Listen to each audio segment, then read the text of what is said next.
I live in London. My commute is 12 miles each way. I like green tea. I tick many of the boxes that mean the electric Nissan Leaf should suit me down to the ground. It does. Over the past month I've used our electric vehicle a lot and it has fitted comfortably into my routine without a hitch, despite not being able to charge it up at home. Having charging points at the office means I can plug the Leaf in when I arrive in the morning, and by the end of the day, its full charge of a claimed 120 miles is enough to last me a weekend's worth of local trips. It has made me think that I could probably manage full-time ownership of a Leaf without charging facilities at home, but maybe that's a crazy idea.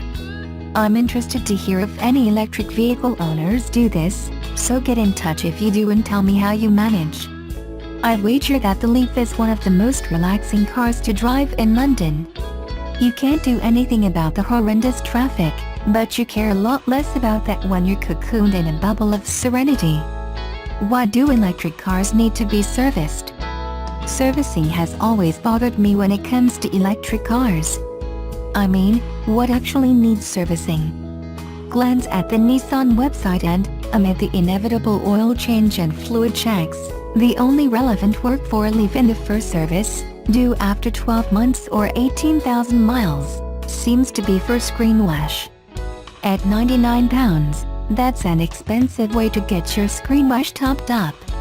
Still, I called up Ancaster Shepherd and Nissan, who were very helpful and explained that they also do a check on the battery condition and tires, so there's that. Despite all this, our Leaf isn't due a service for another few months.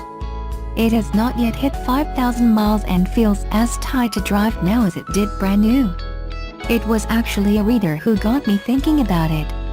Simon Williams got in touch to tell us about his 90,000-mile MK1 Leaf. I imagine the Nissan felt somewhat frumpy to drive, following on from his BMW 335d, but he's happy anyway, having saved around £7,000 per year on fuel and running costs. He also gets his car serviced at an independent garage and it costs barely anything. The range on his car has now dropped to around 50 miles from the new real-world 70-mile range, so he'll be rethinking quite soon, given his daily commute of 45 miles. Still, that's double the average daily commute, and it goes to show that it can be done with electric power, even without the added range, about 90 to 100 miles, realistically, of our full-shelved 30 kWh model. And done happily, at that. Annoying cables. I'm continuing to enjoy the Leaf's stream of power and distant, eerie whirring noise. What annoys me are the cables. They're hard to squeeze into the cases provided, so I often give up and chuck them loose into the boot, where they look a mess and get tangled up with the buggy. I've resorted to a plastic bag, not as neat, but quicker and easier. Tesla co-founder and chief executive Elon Musk has shared the first images of the electric car company's Model 3 after it came off the assembly line. Mr. Musk tweeted a picture captioned "First Production Model 3 inches" on Saturday. The entrepreneur followed it up with another Model 3 photo, this time in color, outside the Tesla factory sites in California. The Model 3 is Tesla's first mass-market car and the first 30 owners will get in the driver's seat on July 28. The four-door Model 3 will then be available to the public, with a base price of $35,000, almost half that of the Tesla's next cheapest model. Tesla's share price more than doubled between December and late June as investors backed Mr. Musk's strategy to transform the low-volume luxury electric car maker into a producer for the crowded mass market, but has since fallen back. Registrations for new Teslas in California, the car maker's largest market, were down 24% in April compared with April 2016, according to IHS market data. The company responded by calling the figure cherry-picked data. Tesla reported that first-half 2017 global deliveries for all its models rose to 47,100. That was at the lower end of its predicted sales range of 47,000 to 50,000. In its last full financial year results, the company made a loss of $889 million. Mr. Musk's tweeted images follow news last week that Volvo would become the first traditional vehicle manufacturer to phase out the petrol and diesel-powered combustion engine, in a move toward hybrid and electric car production. Nissan is one of the major suppliers of electric taxis, outside of BYD, likely the largest, both with offering the all-electric Leaf and ENV200 in public transport. Already in 2016, the Japanese company reached a milestone of 500 units in Europe alone. Recently, Nissan released a summary about its global EV achievements. But perhaps the most important point is that millions of people had an opportunity to ride an electric car that might never have considered a plug-in. According to Nissan, Leaf and ENV200 are used on 5 continents, in 26 countries, in 113 cities around the world. Press Blast. Nissan leads a global EV taxi revolution. With proven business results and cost savings, zero-emission Nissan taxis are the smarter choice. For millions of people around the world looking for a comfortable taxi journey, riding in a taxi became a more enjoyable experience, and better for the environment. In 2013, when a taxi company in Japan went all in and converted its entire fleet of conventional taxis to zero-emission Nissan Leafs. It was the first step in a global electric taxi revolution. Since then, taxi companies in Spain, the Netherlands, Hungary, the UK, Jordan, Mexico and Poland have all adopted zero-emission Nissan electric taxis. Today, Nissan taxis, Leaf, ENV200 or both, are in service on 5 continents, 26 countries and 113 cities around the world. Reduced emissions, significant savings and cheaper maintenance for taxi companies, plus a quiet and comfortable ride for passengers, are all benefits of electric taxis.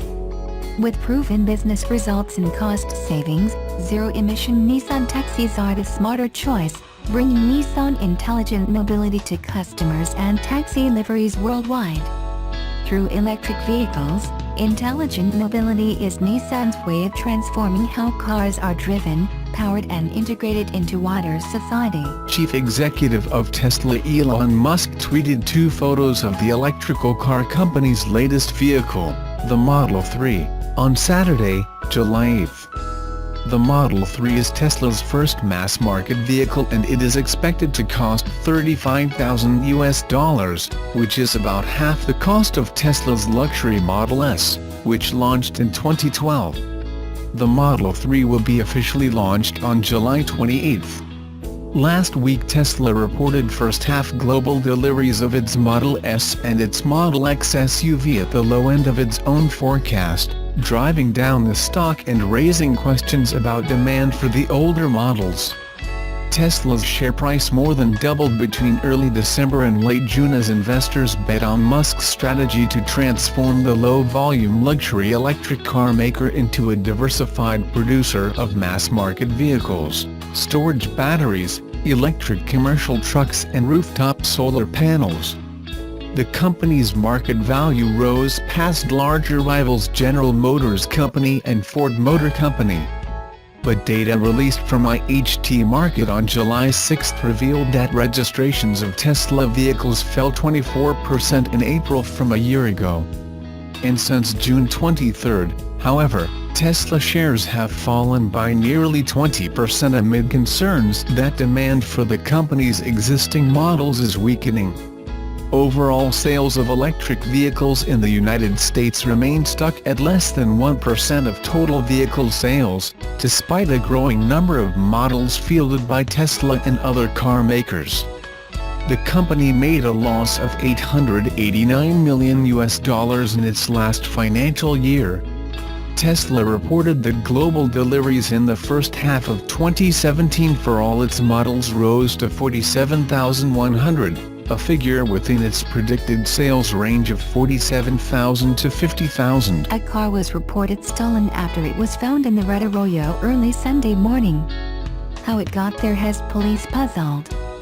San Angelo police were dispatched to the Escheborn Street bridge over the Red Arroyo, approximately in the 2500 block, early Sunday morning at 8:06 a.m. to investigate why a 2014 Nissan Altima was laying upside down, partially submerged in the water below the bridge. According to San Angelo Police Department traffic investigator Brian Bilsma, the incident is being investigated as a hit and run. Police could find no one around the car this morning. Shannon's AIM-1 helicopter was utilized to search for a crash victim in the thick brush around the Red Arroyo. So far, the police have come up empty. There are no known crash victims. Bilsma said police contacted the registered owner of the car. She informed police the Nissan was supposed to be parked in front of her house. She said the car was stolen. According to Bilsma, the traffic investigation has revealed the car was traveling southbound on Escheborn, hit the guardrail and fell down the embankment into the water. About half the car was lying in the Red Arroyo waterway before homeowners retrieved it. If anyone has any information that will help police solve the question of why the car was found in the Red Arroyo, call dispatch at 325-657-4315.